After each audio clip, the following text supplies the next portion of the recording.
একটা হচ্ছে কিছুর বিনিময়ে কিছু। আপনি কিছু দিবেন, বিনিময়ে আপনি কিছু পাবেন। এটা হচ্ছে পারস্পরিক সম্পর্ক, মিউচুয়াল রিলেশন। এইখানে দুইটা পক্ষ থাকবে। এক পক্ষ কিছু দিবে, বিনিময়ে বিপরীত পক্ষ সমমূল্যের অন্য কিছু প্রদান করবে। উদাহরণ হিসেবে যদি বলি, ধরেন আপনি ভারতকে ইলিশ দিলেন, ভারত আপনাকে সমপরিমাণ মূল্যের পেঁয়াজ এবং আলু দিবে। এটা হচ্ছে মিউচুয়াল রিলেশন বা পারস্পরিক সম্পর্ক।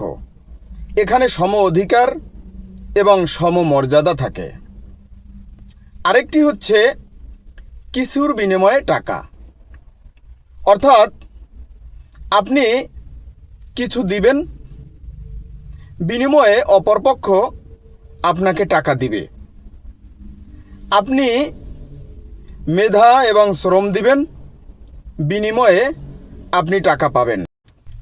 এইখানে দুইটা পক্ষ থাকে। একটা পক্ষ হচ্ছে নিয়োগকর্তা, আরেক পক্ষ কর্মচারী। উদাহরণ হিসেবে যদি আমরা বলি, মধ্যপ্রাচ্যের সাথে আমাদের আপাতত দৃষ্টিতে সম্পর্ক হচ্ছে নিয়োগকর্তা এবং কর্মচারী। অর্থাৎ আমরা মধ্যপ্রাচ্যে আমাদের জনবল পাঠাই, বিনিময়ে তারা আমাদেরকে টাকা দেয়। অর্থাৎ তারা আমাদের নিয়োগকর্তা। সেখানে আমরা শ্রম এবং মেধা দেই, বিনিময়ে নিয়োগকর্তা কর্মচারী হিসেবে আমাদেরকে অর্থ প্রদান করে। এইটা এক ধরনের সম্পর্ক। এখানেও এক ধরনের মর্যাদা বা সমান সমান বিনিময় রয়েছে, বিনিময় মূল্য রয়েছে। আরেকটা হচ্ছে কিছুর বিনিময়ে কিছুই না। অর্থাৎ আপনি শুধু দিয়ে যাবেন, কিন্তু বিনিময়ে আপনি কিচ্ছু পাবেন না। এইখানেও দুইটা পক্ষ থাকে। একটা পক্ষ হচ্ছে মালিক, অন্য পক্ষ হচ্ছে গোলাম বা দাস।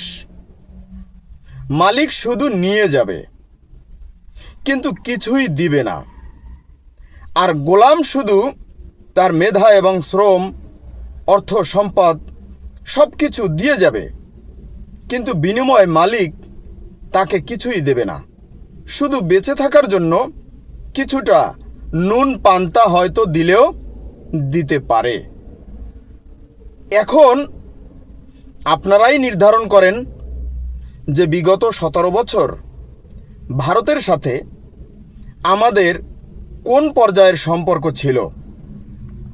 কিছুর বিনিময়ে কিছু অর্থাৎ পারস্পরিক সম্পর্ক, কিছুর বিনিময়ে টাকা অর্থাৎ কর্মচারী নিয়োগকর্তা সম্পর্ক, কিছুর বিনিময়ে কিছুই না অর্থাৎ মালিক এবং গোলাম বা দাস সম্পর্ক। মিলিয়ে দেখুন। ধন্যবাদ।